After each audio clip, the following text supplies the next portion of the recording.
Hello friends, welcome to Saumya maths classroom. I hope आप सब अच्छे होंगे। आपकी टीचर, आपकी मैम आपके लिए नया लेक्चर लेकर हाजिर हैं। आइए देखते हैं हमें क्या पढ़ना है। हम एक्सरसाइज 3.3 के बिल्कुल लास्ट टॉपिक पर चल रहे हैं, मतलब लास्ट क्वेश्चंस पर चल रहे हैं। क्वेश्चन नंबर जो 10th है उसका हमने फर्स्ट पार्ट देख लिया था। उसमें 4 पार्ट हैं, फर्स्ट, सेकंड, थर्ड, फोर्थ करके 4 क्वेश्चन आपसे पूछे गए हैं। उसमें से मैंने 2x2 मैट्रिक्स एक आपको समझा दिया था। इन क्वेश्चंस में हमें क्या करना है, अपने गिवन क्वेश्चन को यानी अपने गिवन मैट्रिक्स को एक सममित और एक विषम सममित यानी एक सिमेट्रिक और एक एसिमेट्रिक मैट्रिक्स के ऐड के रूप में लिखना है। यानी इन दोनों को निकाल करके उनको दिखाना है कि इन दोनों को जोड़ने से हमारा गिवन मैट्रिक्स आ जाएगा। तो आइए हम देखते हैं कि हमें कैसे सॉल्व करना है। तो जैसा कि आपका सिलेबस है उसमें अभी 2x2 ही मैट्रिक्स है, लेकिन मैंने सोचा कि जैसे मैंने आपको एक 2x2 मैट्रिक्स का एग्जांपल बता ही दिया है, यानी एक मैंने आपको क्वेश्चन बता दिया है। अब हम क्या करेंगे, एक 3x3 मैट्रिक्स देख लेंगे, तो इससे हमारे दोनों तरह के मैट्रिक्स कवर हो जाएंगे। तो आइए चलते हैं अपने क्वेश्चन की तरफ। इसके बाद में आपके छोटे छोटे 2 क्वेश्चन और बच रहे हैं, 11th और 12th। आज हम अपनी इस पूरी क्लास में इस पूरी एक्सरसाइज को ख़त्म कर देंगे। इसके बाद जल्दी से हम एक छोटा सा टॉपिक सीख करके अपनी नेक्स्ट एक्सरसाइज 3.4 पर आ जाएंगे। तो तब तक के लिए आपकी दीदी आपसे रिक्वेस्ट कर रही हैं कि चैनल को ज़्यादा से ज़्यादा सब्सक्राइब कीजिए, वीडियोज़ को लाइक कीजिए, पढ़ाई स्टार्ट कर दीजिए, क्योंकि जुलाई आपकी आज मतलब लगभग जुलाई का पहला हफ्ता बीतने वाला है। और जल्दी से जल्दी अपनी पढ़ाई को ट्रैक पर ले आइए, क्योंकि अब आपको अच्छे से पेपर देने हैं, अच्छे से पढ़ाई करनी है। और क्योंकि अभी पॉसिबल नहीं है कहीं से भी मतलब किसी भी तरह से आपकी बुक्स पता नहीं आपको मिल पा रही हैं या नहीं मिल पा रही हैं, या किसी तरह आपने अगर बुक्स को अरेंज कर लिया है लेकिन अभी आपकी कोचिंग स्कूल्स खुलने की कोई भी संभावना नहीं है, तो तब तक आप फ्री में आराम से ऑनलाइन क्लासेस पढ़ते रहिए। और उसके स्कूल खुलने के बाद भी ये क्लासेस आपकी चलती रहेंगी, तो आप आराम से कनेक्टेड रहिए।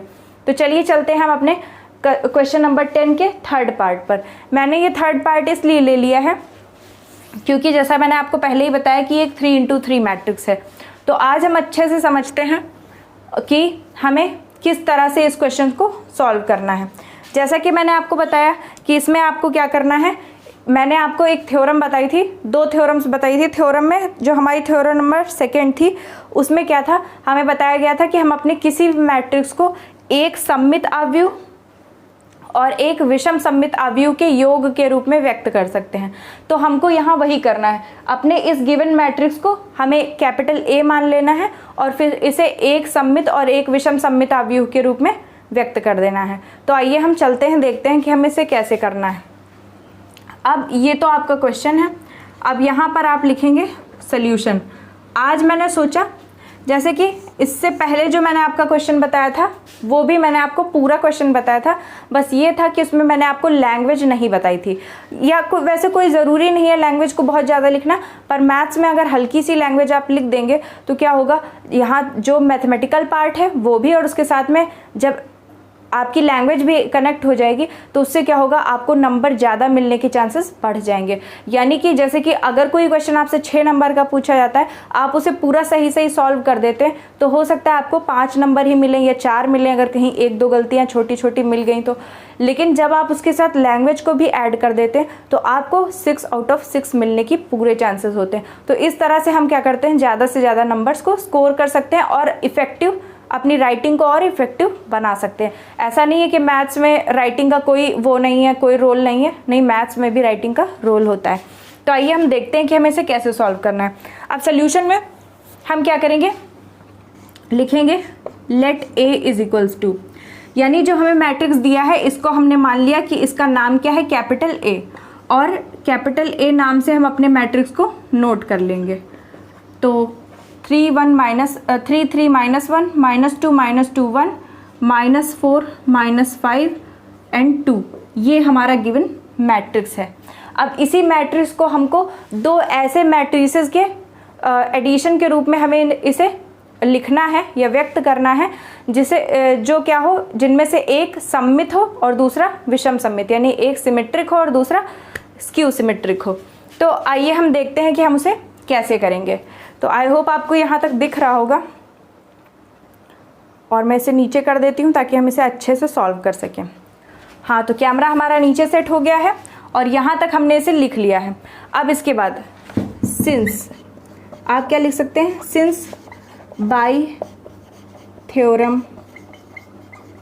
2, ठीक है, a is equals to half a plus a dash plus half a minus a dash. जैसा कि जानते हैं हम, हिंदी वाले क्या लिखेंगे, हम जानते हैं कि या चूंकि थ्योरम 2 के अनुसार या प्रमेय 2 के अनुसार a बराबर 1/2 a plus a dash plus 1/2 a minus a dash होता है। और मैंने आपको बताया था कि इस फॉर्मूले में या जो ये आपका एक फॉर्मेट बनता है, इसमें क्या है, जो ये आगे का हिस्सा यानी प्लस के इधर का हिस्सा है half a plus a dash, यही हमारा सिमेट्रिक मैट्रिक्स होता है। और जो इसके पीछे वाला हिस्सा है half a minus a dash, यही हमारा स्क्यू सिमेट्रिक मैट्रिक्स होता है। तो हमें क्या करना है, अपने क्वेश्चन को एक स्क्यू सिमेट्रिक और एक सिमेट्रिक मैट्रिक्स के ऐड के रूप में लिखना है, तो वो इसी तरह से लिखा जाएगा। तो आप तब तक इसे नोट कर लीजिए और या फिर इसका स्क्रीनशॉट ले लीजिए और हम चलते हैं आगे। हाँ, तो बच्चों, मैंने ऊपर बोर्ड को इरेज करके थोड़ी सी स्पेस बना ली है। अब हम क्या करेंगे, मैंने अभी आपके मैट्रिक्स को इसलिए नहीं इरेज किया क्योंकि इसका हमें काम लगने वाला है, तो इसलिए हम इसे लिखे रहते हैं। अब हम जानते हैं कि हमें एक इसे स्क्यू सिमेट्रिक मैट्रिक्स और एक सिमेट्रिक मैट्रिक्स के योग के रूप में लिखना है, लेकिन ये आपका कोई भी मैट्रिक्स नहीं है। आप देख रहे हैं यहाँ पर a प्लस a डैश दिया है, 1/2 दिया है, ये एक तरह का फॉर्मूला है। तो हम मान लेते हैं लेट कैपिटल P, आप कुछ भी मान सकते हैं, लेकिन जैसे आपने यहाँ पर, जैसे यूजुअली हमें कोई 2 चीज़ें माननी होती है तो हम A और B मान लेते हैं, लेकिन अब यहाँ पर हमारा मैट्रिक्स ही उसी का नाम A है, तो अगर हम यहाँ भी A लिख देंगे तो हमें कन्फ्यूज़न हो जाएगी। तो इसलिए हम अपने जो सिमेट्रिक मैट्रिक्स और स्क्यू सिमेट्रिक मैट्रिक्स है उनका नाम क्या रखेंगे, capital P and capital Q। तो हम यहाँ पर लिख लेंगे let P is our symmetric matrix. Hindi वाले क्या लिखेंगे, माना P हमारा सममित अवयव है and capital Q is are asymmetric या स्क्यू सिमेट्रिक लिखते हैं, वैसे स्क्यू सिमेट्रिक मैट्रिक्स, ठीक है। यानी कि हिंदी वाले क्या लिखेंगे, माना P हमारा सममित अवयव है और Q हमारा विषम सममित अवयव है। अब हमें क्या करना है, देन अगर P सममित है तो उसका मतलब क्या है, P का मान इतना होना चाहिए, क्योंकि मैंने आपको बताया कि इस फॉर्मूले में प्लस के इधर का हिस्सा, जो प्लस के बाईं साइड का हिस्सा है वो क्या है, जो LHS है वो हमारा सिमेट्रिक है और जबकि उधर वाला हिस्सा एसिमेट्रिक है। तो जब यहाँ पर हमारा P सिमेट्रिक मैट्रिक्स है तो यानी P की वैल्यू जो है या P का जो मान है वो a प्लस a डैश के हाफ के बराबर होना चाहिए। और इसी तरह से जो कैपिटल Q है वो स्क्यू सिमेट्रिक है, तो उसका मान जो है वो a माइनस a डैश के हाफ के बराबर होना चाहिए। तो अब इससे क्या होगा, जैसे कि हम लिखेंगे कि यहाँ पर हमने ये स्क्यू सिमेट्रिक मैट्रिक्स लिया और ये स्क्यू सिमेट्रिक मैट्रिक्स लिया, दोनों को जोड़ा, तो कोई कह सकता है कि ये क्या है, ये एक मैट्रिक्स फॉर्म में नहीं है, यहाँ पे हमें सिंगल मैट्रिक्स चाहिए होता है। जैसे आपका A जो मैट्रिक्स है वो क्या है, अपने सिंगल फॉर्म में है, ये किन्हीं भी, अब यहाँ पर ये क्या है, A एक मैट्रिक्स है, A डैश इसी का ट्रांसपोज करके हम निकालेंगे लेकिन वो दूसरा मैट्रिक्स हो जाएगा। फिर दोनों को ऐड करेंगे, ऐड करने के बाद हाफ करेंगे, तब इतने करने के बाद में हमारा आंसर आएगा। तो अब इस पूरे को हमने एक नाम दे दिया जिसे हम कहेंगे कैपिटल P। अब उसी तरह यहाँ पर A हमारा जो गिवन मैट्रिक्स है उसी का ट्रांसपोज हम इससे घटाएंगे, घटाने के बाद हाफ करेंगे। अब इस पूरे प्रोसीजर को हमने एक नाम दे दिया कैपिटल Q। तो इससे क्या हुआ, हमारा क्वेश्चन देखने में ब्यूटीफुल लगेगा और हमको हर जगह पर बहुत ज़्यादा चीज़ें नहीं लिखनी पड़ेंगी। और वैसे भी आप जानते हैं कि मैथ्स में बहुत ज़्यादा सॉल्व करना पड़ता है, तो जैसे कहीं पर हमें बहुत लंबी कैलकुलेशन करनी पड़े तो इतने पूरे की कैलकुलेशन एक साथ संभव नहीं है। आप A लिखें, उसे जोड़ें, फिर ये करें, मतलब हाफ करें, फिर दूसरी तरफ उसे जो घटा करके हाफ करें, ये एक साथ संभव नहीं है। तो हमने क्या किया कि अपने क्वेश्चन को 2 पार्ट्स में तोड़ लिया है, बस इतना ही हमने किया है, कुछ इसमें अलग से नहीं किया गया, ठीक है, तो हम स्टेप वाइज इसे समझते जाते हैं और एक एक चीज़ सॉल्व करते जाते हैं। अब P का मान इतना आ गया, Q का मान इतना आ गया। अब हम अगर उस फॉर्मूले से जो मैंने यहाँ लिखा था उससे लगाते तो हमें पूरा प्रोसीजर एक साथ करना पड़ता, पर हमारी कॉपी और बोर्ड दोनों में इतनी जगह नहीं होती और हमें समझने में भी दिक्कत होती है। अगर हम एक साथ करेंगे तो समझने में प्रॉब्लम होगी। तो हम क्या करेंगे, स्टेप वाइज सॉल्व करते जाएंगे। सबसे पहले P निकालेंगे, P इज इक्वल्स टू, अब यहाँ पे लिखेंगे सिंस या चूंकि P is equals to 1/2 A plus A dash है। ठीक है, तो जब हम P का मान निकालेंगे तो इसका मान हम यहाँ पर नोट कर लेते हैं, -4 -5 2, और इसे यहाँ से इरेज कर देते हैं। तो सबसे पहले अब बच्चों आप अच्छे से ट्रांसपोज निकालना और ये सारी चीज़ें सीख चुके हैं, तो इसलिए अब हम क्या करेंगे, जहाँ कहीं भी हमको ट्रांसपोज निकालना होगा, तो जैसे कि हम पिछले क्लासेस में या अपने उसमें पिछले क्वेश्चंस में क्या करते थे कि जैसे हमें इससे पिछले वाले क्वेश्चन में भी हमें A के साथ A डैश की ज़रूरत पड़ी तो हम A डैश को अलग से निकालते थे, फिर निकाल कर जोड़ कर दिखाते थे। पर अब हम क्या करेंगे, अपने क्वेश्चन को सॉल्व करते करते ही 1-2 वैल्यूज़ निकाल लेंगे, उसमें कोई प्रॉब्लम नहीं। जब आपको बेसिक अच्छे से समझ में आए तो आप क्वेश्चन को थोड़ा सा डायरेक्ट भी कर सकते हैं। इससे क्या होता है, आपके जो आपका एग्ज़ाम होता है उसमें आपके टाइम की बचत हो जाती है, 1-2 स्टेप आपको कम लिखने पड़ते हैं, आपका हाथ भी कम दुखता है, और इससे क्या होता है, टीचर को भी एक अंदाज़ा होता है कि बच्चा बिल्कुल ABCD वाला नहीं है, कि नहीं उसने कहीं अगर 1 में 1 भी जोड़ा है तो डायरेक्ट 2 नहीं लिखा है, 1+1 लिख कर दिखा है। तो इतना छोटी कैलकुलेशन करना कोई भी ज़रूरी नहीं है। तो आइए हम देखते हैं कि हमें कैसे करना है।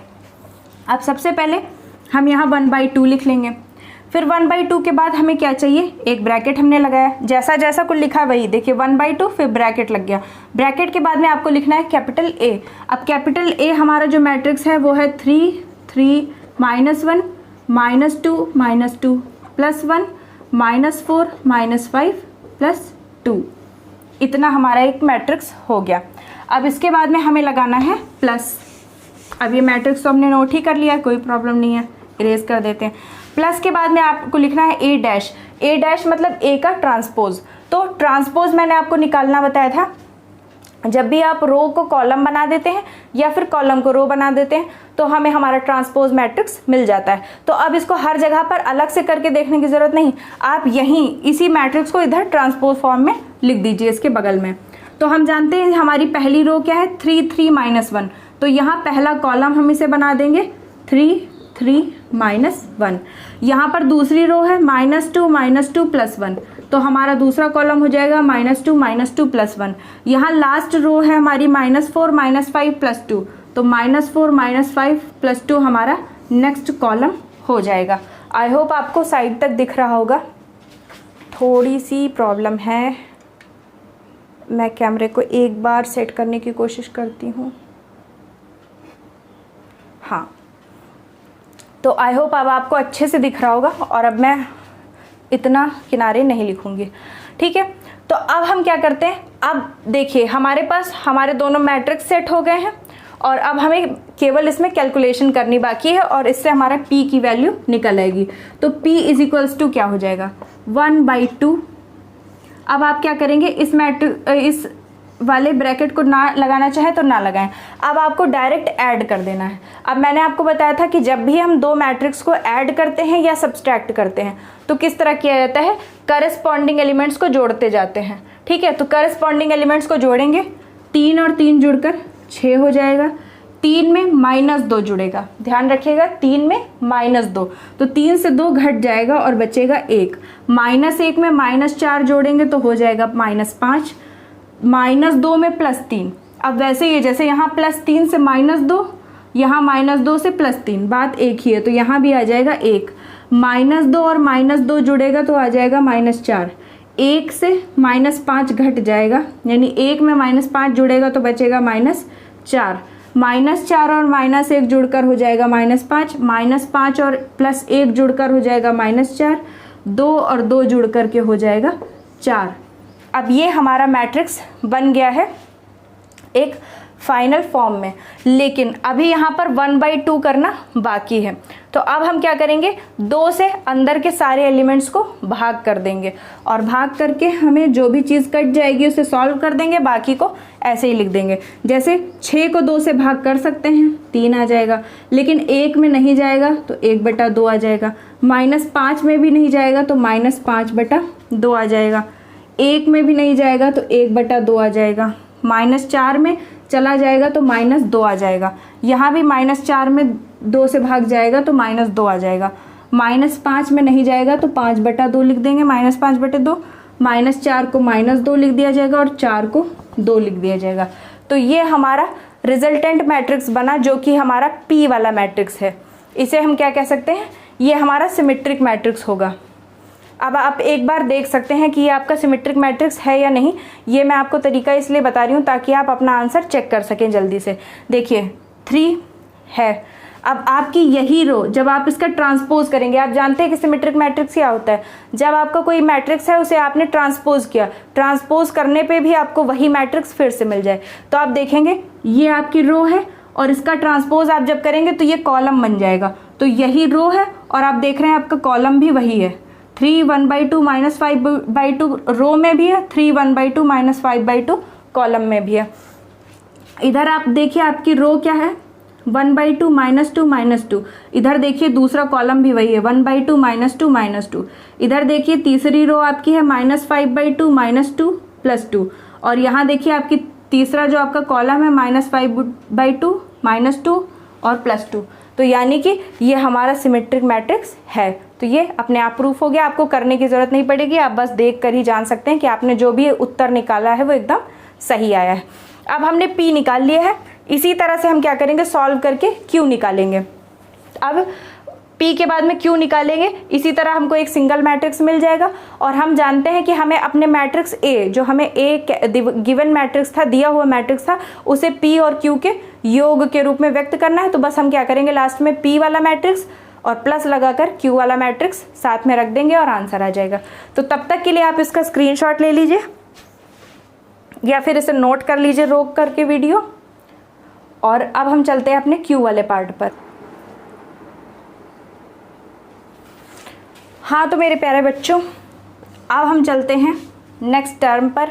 जैसा कि आप जानते हैं कि हमने P की वैल्यू निकाल ली है और अब हमें चाहिए कैपिटल Q की वैल्यू। तो Q के लिए हम क्या करेंगे, जैसे कि हम जानते हैं कि P की वैल्यू हाफ A + A' होती है, उसी तरह हमारे Q की वैल्यू हाफ A - A' होती है। तो यहाँ पर मैंने पहले से लिख लिया है A - A'। और अब आपको क्या करना है, जैसे कि आपने पिछले बार में इन दोनों मैट्रिक्स को ऐड करके हाफ किया था, उसी तरह इस बार आपको सब्सट्रैक्ट करके हाफ कर देना है। तो आइए हम इसकी Q की वैल्यू भी निकाल लेते हैं। और मैंने P की वैल्यू तो इरेज कर दी है, उसे फिर से मुझे निकालना पड़ेगा। चलिए तब तक हम इसे सॉल्व करते हैं जल्दी से। अब पहले 1/2 को हम नोट कर लेंगे और हम क्या करेंगे, अपने इन दोनों मैट्रिक्स को सब्सट्रैक्ट कर लेंगे। अब आप जानते हैं कि एडिशन की तरह ही आपको जब सब्सट्रैक्शन करना होता है तो भी आप करस्पॉन्डिंग एलिमेंट्स को ही आपस में घटा देते हैं। तो 3 से 3 घट जाएगा, 0 आ जाएगा।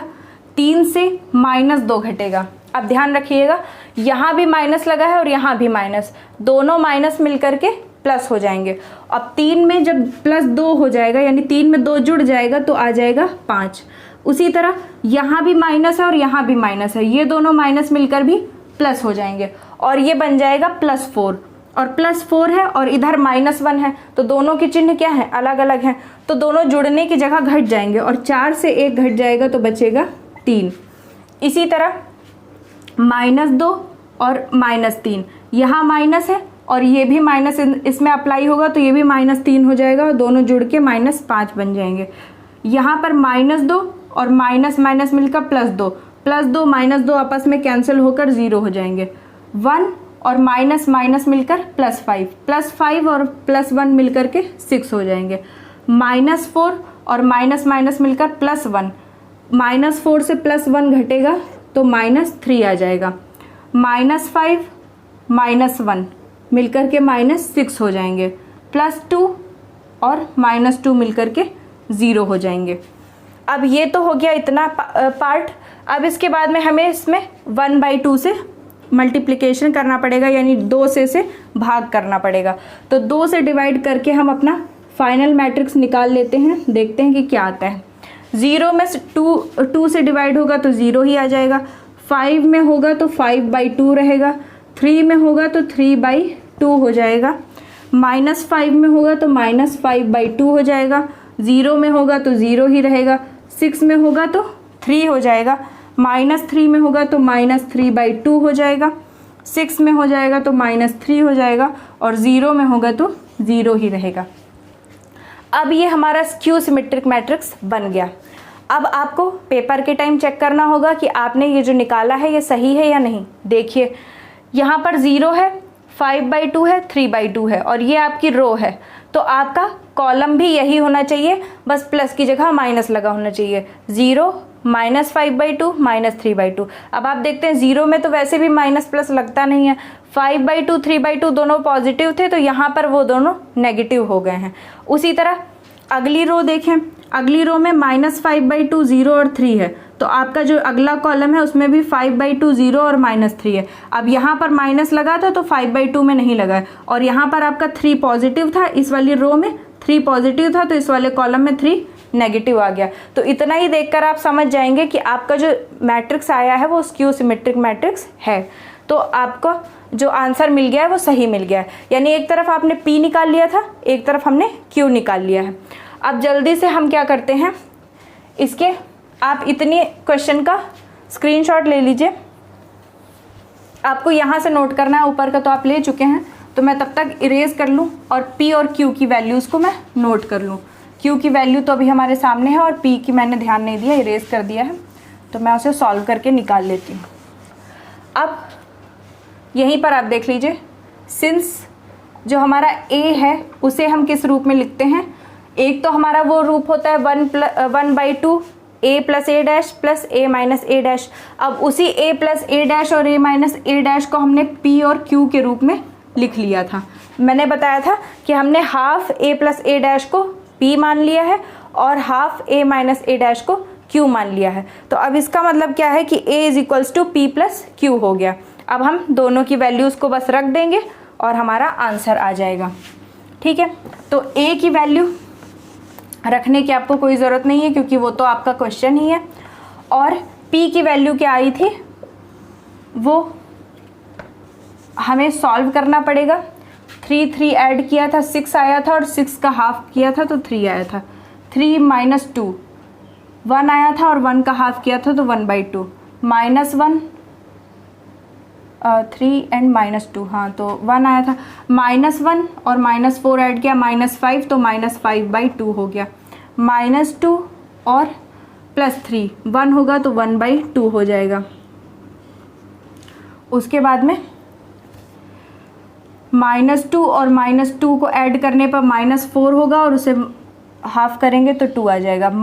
1 एंड -5 मिलकर -4 होगा, -4 से -2 मिल जाएगा।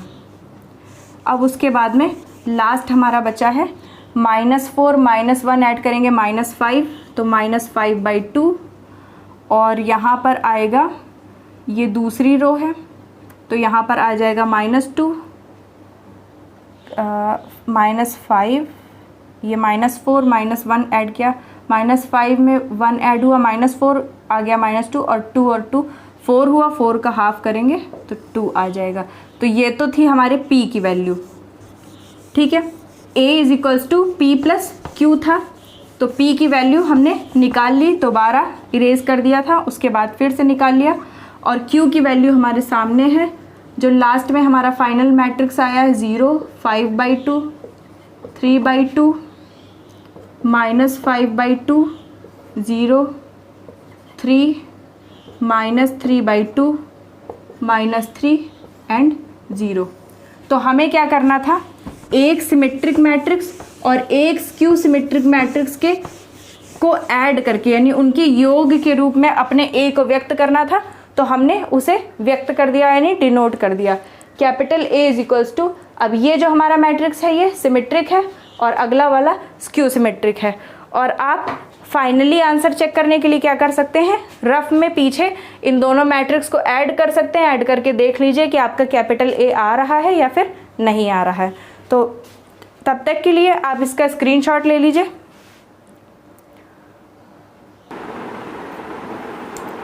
हाँ तो बच्चों, आई होप आपको क्वेश्चन नंबर 10 समझ में आ गया होगा। अब हमारा एक ही कायदे का क्वेश्चन हमारी एक्सरसाइज में बचा है, वो है क्वेश्चन नंबर 12। तो आइए जल्दी से इसे देख लेते हैं और इसके बाद अपने वीडियो को यहीं पर ख़त्म करते हैं। तो यहाँ पर आपको एक मैट्रिक्स दिया हुआ है जिसे आपको कैपिटल ए के नाम से दे दिया गया है। Capital A is equal to cos alpha minus sine alpha और प्लस कॉस अल्फ़ा दिया है। दूसरी कंडीशन आपको दी है कि a प्लस ए डैश यानी कैपिटल ए और उसका ट्रांसपोज मैट्रिक्स जो होगा उन दोनों को जोड़ने पर कैपिटल आई आएगा। कैपिटल आई आप जानते हैं कि कौन सा मैट्रिक्स होता है जिसमें 1 0 0 1 होता है। ठीक है, अब हमें इससे अल्फ़ा की वैल्यू निकालनी है। यहाँ पर जो कॉस अल्फ़ा साइन अल्फ़ा में जो अल्फ़ा यानी जो एंगल है उसकी वैल्यू निकालनी है। तो आइए देखते हैं। आपको a तो दिया ही है, यहीं से हम a डैश की वैल्यू निकाल लेते हैं। अब a डैश की वैल्यू क्या होगी, यहाँ कॉस अल्फ़ा और माइनस साइन अल्फ़ा है तो यहाँ पर कॉस अल्फ़ा होगा और माइनस साइन अल्फ़ा हो जाएगा। यहाँ साइन अल्फ़ा कॉस अल्फ़ा है तो यहाँ पर साइन अल्फ़ा और कॉस अल्फ़ा हो जाएगा। अब ये हो गया हमारा a डैश। अब हमें कंडीशन क्या दी है, a plus A dash is equals to I. तो हम ये लगा देंगे a plus A dash is equals to I. Since a plus A dash की वैल्यू i के बराबर है तो a की वैल्यू क्या है, cos alpha minus sine alpha, sine alpha cos alpha, और उसके बाद a डैश की वैल्यू क्या है, cos alpha sine alpha minus sine alpha cos alpha, और इन दोनों को बराबर दिखाना है i के यानी 1 0 0 1। तो आप तब तक के लिए इतने क्वेश्चन का स्क्रीनशॉट ले लीजिए।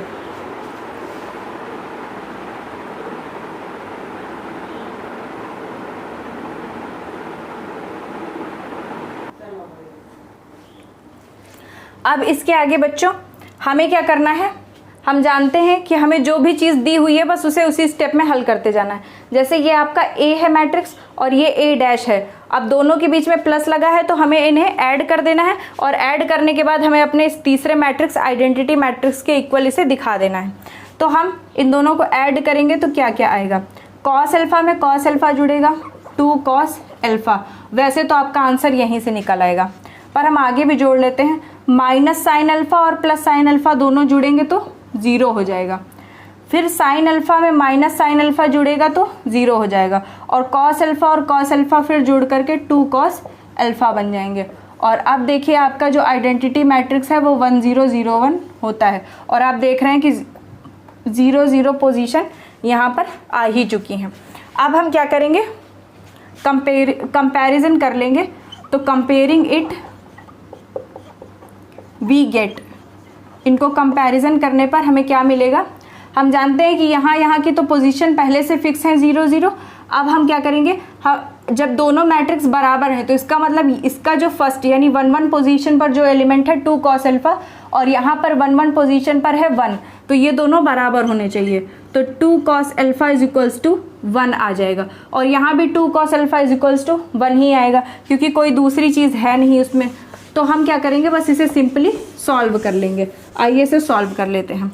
अगर यहाँ से हम कॉस अल्फ़ा की वैल्यू निकालें तो आ जाएगी 1/2। अब आप जानते हैं जैसा कि आपने पढ़ा होगा LAL/KKA,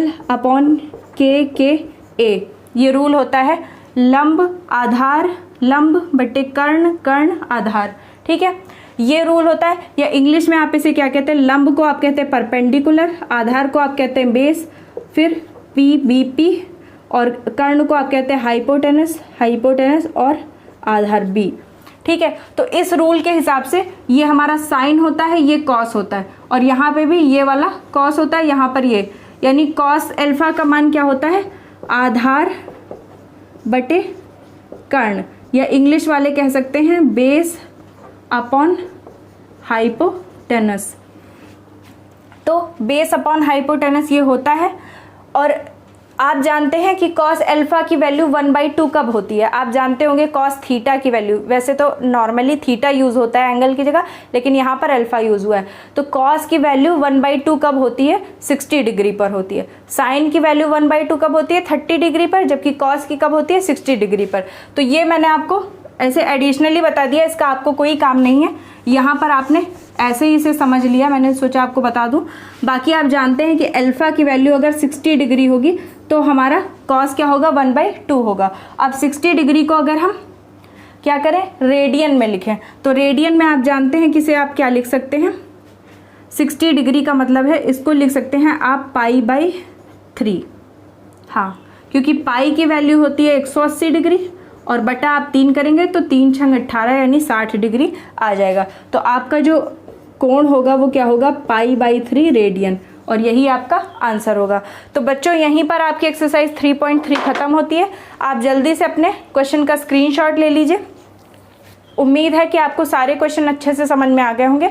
अब हम क्या करेंगे? अगली क्लास में अपना बेसिक समझेंगे और उसके साथ में हम अपनी अगली एक्सरसाइज शुरू करेंगे। फिर जल्दी से जल्दी इस चैप्टर को हम यहीं पर ख़त्म करके अपना नेक्स्ट चैप्टर शुरू करेंगे। तो तब तक के लिए थैंक यू।